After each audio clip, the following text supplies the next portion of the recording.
ఇదే పవన్ కళ్యాణ్ వాస్తవానికి మొన్న అంటే టీవీకే పార్టీ అధినేత విజయ్ ప్రమాణ స్వీకారం తర్వాత కూడా చేసినటువంటి కామెంట్లు ఇంకోసారి మనం గుర్తు తెచ్చుకోవాల్సిన అవసరం ఉంది. ఎందుకంటే అప్పుడు ఏమన్నారు ఈయన, నేను సీఎం అవడానికి పార్టీ పెట్టలేదు అని చెప్పి క్లియర్ గా ఒక వ్యాఖ్యానాలు చేశారు. అది కూడా జస్ట్ ఒక వారం 10 రోజుల క్రితం. మరి సీఎం అవడానికి పార్టీ పెట్టలేదని చెప్పినటువంటి పవన్ కళ్యాణ్ ఇప్పుడు నేను 12 ఏళ్ళు దేకినా సరే నన్ను సీఎం చేయలేదని చెప్పి ఎలా అంటారు? ఆయన మాటలు ఆయనకే సార్ కాంట్రాడిక్టరీ అవుతున్నాయి.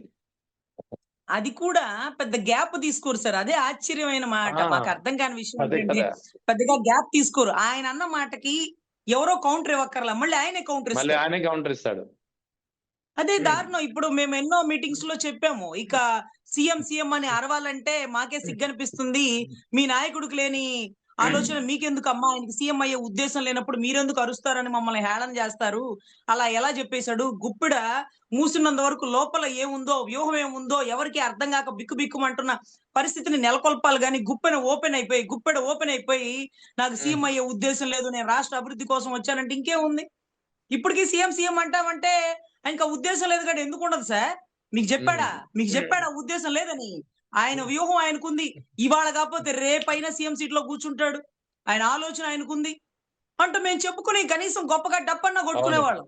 మాకు ఆ అవకాశం కూడా ఇవ్వకుండా ఓపెన్ పబ్లిక్ స్టేట్మెంట్ చెప్పేసినాడు, నాకు అయ్యే ఉద్దేశం లేదు, నేను దానికోసం రాలేదని. ఇప్పుడేమో నన్ను ఏమన్నా రోడ్డు మీద దేకినా 15 ఏళ్ళు నన్ను సీఎం చేసినారా అన్నాడు. అంటే నీ సీఎం అవ్వాలని ఉందా లేదా?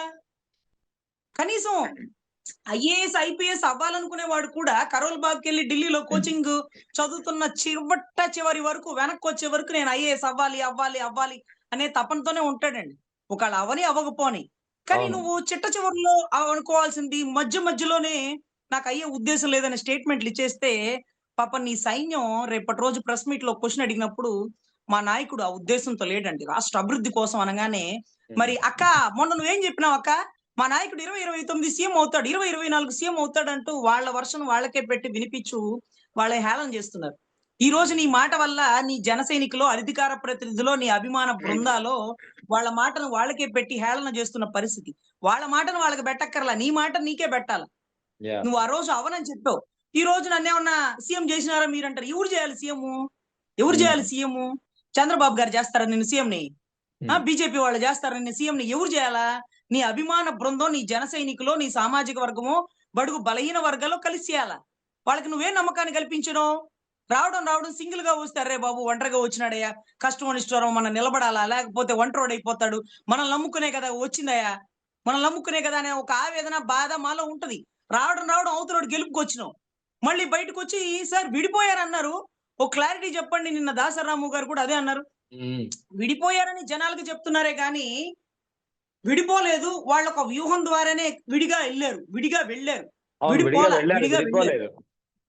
వెళ్ళారు. ఆ విడిగా వెళ్ళింది కూడా, విడిగా వెళ్ళిన తర్వాత కూడా 2019లో ఆయన ఒంటరిగా అయితే పోటీ చేయలేదు. అప్పుడు కూడా వామపక్షాలు బీఎస్పీ పార్టీతో జత చేరే పోటీ చేసిన పరిస్థితి. అవును సార్, నిన్నటి రోజు దాసరాము గారు చెప్తున్న మాట, 2019లో పోటీ చేసిన వ్యక్తుల మాట ఏంటంటే, మా నామినేషన్ పత్రాలు కూడా, ఏదైతే మేము అభ్యర్థుల పత్రాలు కూడా టీడీపీకి సంబంధించిన అడ్వకేట్లు లేకపోతే టీడీపీలో ఉండే సీనియర్ నాయకులు ఫిల్ చేసినారు. మా టికెట్లు ఎవరెవరికి ఇవ్వాలో కూడా వాళ్లే నిర్ధారించారు. జ్యోతి నెహ్రూ గారు ఇచ్చినటువంటి స్టేట్మెంట్లు, మీరు ఆ పార్టీలో ఉన్నారు కదా, ఈ పార్టీలో జనసేనలో ఎవరిని ఎంపిక చేయాలంటే అరే మేము విడిపోయినాం కదా, మా అభ్యర్థిని మేము ఎంపిక చేసుకుంటాం, మీరెవరు, మేము విడిపోయాక మీ బోర్డు పెత్తనం ఏంటి అనే పరిస్థితి ఉంది సార్. అంటే వీళ్ళు విడిపోలా, ఒక డ్రామాగా విడివిడిగా వెళ్ళారేమో అనేటటువంటి అనుమానం ఈ రోజు జనాల్లో బలపడిపోయింది. అంటే ఏంటి డ్రామాలు, దేనికోసం? కాపు ఓటింగ్ కోసమా? కాసేపు విడిగా వెళ్తారు, కాసేపు కలిసి వస్తారు, లేకపోతే మేము చెప్పిన వాళ్ళకి మీ ఓటు వేయాలంటారు, మీరు నా మాటే వినాలంటారు, నా మాటే శాసనం అంటారు, నాకు ఎదురు చెప్పడానికి వీల్లేదంటారు, నాతో వచ్చే వాళ్ళు నా వాళ్ళు అంటారు, నన్ను శంకించే వాళ్ళు నా వాళ్ళు కాదంటారు. అన్ని మీ మాటలే, అన్ని మీ మాటలే. అరే ఈ రోజు నీకోసం ఇల్లు ఒళ్ళు గొల్ల చేసుకున్న వాళ్ళు 4 మాటలు అంటే మీకు కోపంగా ఉంది. ఏ రోజు కనీసం పార్టీ గేట్ దగ్గర నుంచొని వాళ్ళు, పార్టీకి రూపాయి ఫండ్ ఇవ్వని వాళ్ళు, పార్టీ జెండా మొయ్యని వాళ్ళు, పార్టీ కోసం కష్టపడని వాళ్ళు వచ్చి ఈ రోజు మీరు పవన్ కళ్యాణ్తో ఉండలేరు, అంత మాత్రం మీకు లేదు, మీరు ఉండొచ్చు కానీ, అరే నువ్వు ఉండయా, నువ్వు ఉండి ఒక 4 ఏళ్ళు ఉండి తెలిసిద్ది. సరే జై కళ్యాణి అనుకుంటే అమ్మాయి పేరు నాకు గుర్తులేదు సార్, పార్టీలో ఒక కనీసం ఒక 10 ఏళ్ళో 6 ఏళ్ళో 7 ఏళ్ళో ట్రావెల్ చేసింది సార్. అమ్మాయి నెలకి ₹1,00,000 జీతంతో హైదరాబాద్ లో పని చేస్తూ కాదు కూడదు నా కులపోడు నా అన్న అనుకుని భావించి ఇల్లు ఒళ్ళు గొల్ల చేసుకుని హైదరాబాద్ లో ఖరీదైన ఏరియాలో పార్టీ ఆఫీస్ దగ్గరలో రెంట్ పెట్టుకొని రూపాయి జీతాలు లేకుండా పనిచేసి చివరి ఆఖరిలోనండి రుక్మిణి గారు వచ్చే ముందు ఒక 5 నెలల్లో 6 నెలల్లో వాళ్ళకి జీతాలు ఇచ్చారట. ఈ ఆవిడ రాగానే రుక్మిణి గారు గౌరవ రుక్మిణి గారు రాగానే ఏమో విభేదాలు వచ్చేసినాయి సార్. విభేదాలు వచ్చేసి ఆ అమ్మాయి ఏదో డబ్బులు సంపాదించేసుకుందని కనీసం వాళ్ళు సార్ మీరు నమ్మరు, ఆ అమ్మాయి పార్టీలోంచి ఎందుకు తీసేసినారో తెలియక ఆ అమ్మాయితో పాటు 40 మందిని తీసేసినారు సడన్ గా. రుక్మిణి గారు ఎంట్రీ, 40 మంది అవుట్.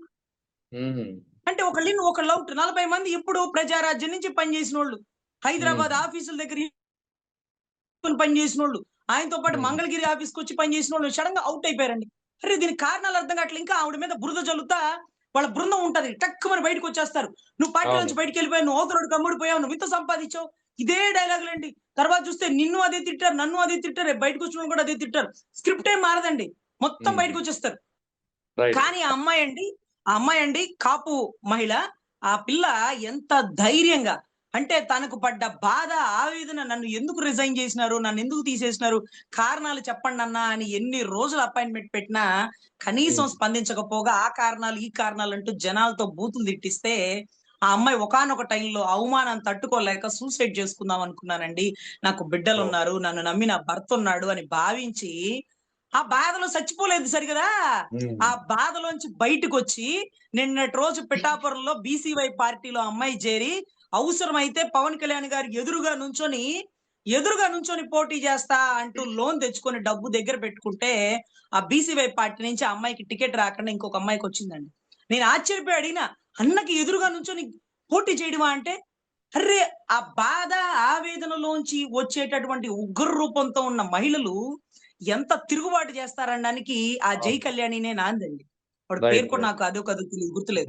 సో ఇటువంటి పరిస్థితుల్లో నిన్ను నమ్మిన వాళ్ళకి నువ్వేం చేసినావంటే, ఇంకొక ఎగ్జాంపుల్ పాపం వినూత కోట ఒక ఎమ్మెల్యే అభ్యర్థి. ఫస్ట్ టైం 2019లో మీరు ఏదైతే ఎస్వి యూనివర్సిటీ గ్రౌండ్స్ లో మీటింగ్ పెట్టి మాయావతి కాళ్ళకి దండం పెట్టి మహిళకి టికెట్ ఇచ్చినాను, దగ్గరుండి గెలిపించండి, నా ఇంటి ఆడబిడ్డ నా చెల్లెలు అంటూ స్టేట్మెంట్లు ఇచ్చిన ఆయన నిన్నటి రోజు ఆ ఏరియా ఎమ్మెల్యే సుధీర్ అనే వ్యక్తి ఆ అమ్మాయి దగ్గర ఉండే వ్యక్తిని లోబర్చుకొని ఒక 20 లక్షలు ఇస్తా 10 లక్షలు ఇస్తా అంటూ అసభ్యమైన ఫోటోలు తీ, అక్కడ ఏమేమి మాట్లాడుకున్నారో వీడియోలు తీ అంటూ ఇలా చేస్తున్నాడన్నా, అన్న ఇలా వీడియోలు తీసినాడన్నా, ఇలా ఫోటోలు పెట్టినాడన్నా, అన్న చూడండి అన్న, నువ్వు కావాలంటే ఎవరైతే డబ్బు తీస్తున్నారో అతనే చెప్తాడన్నా అంటూ, అతని పేరు ఏదో కాటమరాయుడు అనుకుంటా, అతన్ని తీసుకొని పార్టీ ఆఫీస్ చుట్టూ 2 నెలలు తిరిగితే అపాయింట్మెంట్ ఇవ్వలేదండి. ఒక మహిళ మీద తప్పుడు వీడియోలు తీసి తప్పుడు రికార్డ్ చేసి మహిళలు ఇబ్బంది పెట్టే ఫోటోలు, వీడియోలు, మెసేజ్లు ఇవన్నీ చూసి ఆ వ్యక్తికి డబ్బులు పురమాయించిన వ్యక్తి మీద ఇమీడియట్ గా కేసు కట్టమని కదా పార్టీ వాళ్ళు చెప్పాలా. అమ్మా ఆయన కుదిరితే కుదురుతుంది, అపాయింట్మెంట్ తర్వాత చూసుకుందాం, ముందు ఇమీడియట్ గా అతని మీద కేసు పెట్టి ఎఫ్ఐఆర్ చేసి అతను జైల్లో పెట్టు, అతను అలా నీ దగ్గర ఉంచుకోకూడదని చెప్పాలి కదా. ఒక్క చదువుకున్న విద్యావంతుడు లేడా? 2 నెలలండి, 2 నెలల అమ్మాయి అతన్ని ఆ పిల్లోడిని వాళ్ళ ఇంట్లోనే పెట్టుకుంది, పార్టీ ఆఫీస్ చుట్టూ తిప్పింది, డీజీపీ ఆఫీస్ చుట్టూ తీసుకొచ్చింది.